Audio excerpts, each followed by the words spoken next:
बिताइलो काम धंधा मेरा तो बिताइलो निंदिया में। एको मिनट के टाइम न मिले कैसे जाए बसी चर्चा में। अरे 5 मिनट के टाइम न मिले कैसे जाई बसी चर्चा में। अरे दिनों बिताइलो काम धंधा में रातों बिताइलो निंदिया में। अरे दिनों बिताइलो काम धंधा में रातों बिताइलो निंदिया में। अरे जल्दी से चर्चा में आवो ये शिष्या गुरु के धाम शिव चर्चा में। अरे जल्दी से चर्चा में आब ये शिष्या गुरु के धाम शिव चर्चा में।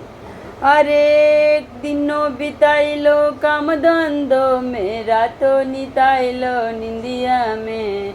दिनों बिताइलो काम धंधा में रातों बिताइलो निंदिया में। अरे 5 मिनट के टाइम न मिले अरे कैसे की चर्चा में आई गुरुजी सासू बैठल बड़ी घरवा में।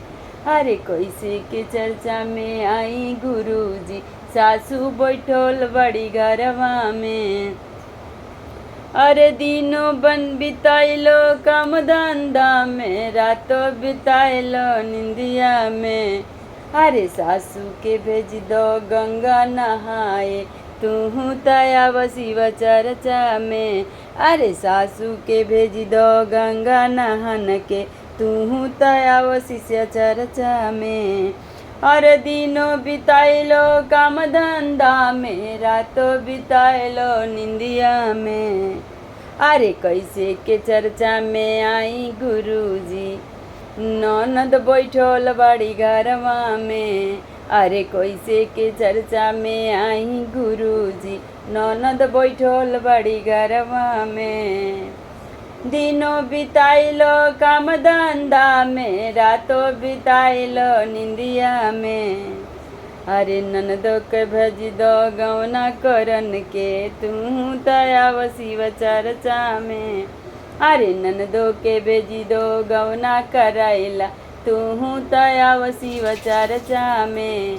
दिनों बिताइलो काम धंधा में रातों बिताइलो निंदिया में। दिनों बिताइलो काम धंधा में रातों बिताइलो निंदिया में।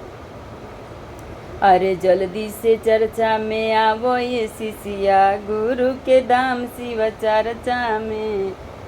अरे दिनों बिताइलो काम धंधा में रातों बिताइलो निंदिया में। अरे 5 मिनट के टाइम न मिले कैसे आई शिव चर्चा में।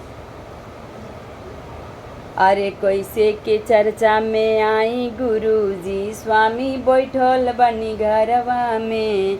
अरे कैसे के चर्चा में आई गुरुजी स्वामी बैठल बड़े घरवा में। अरे दिनों बिताइलो काम धंधा में रातों बिताइलो निंदिया में। अरे स्वामी की भेजी दो पैसा कमन के तू तया शिव चर्चा में।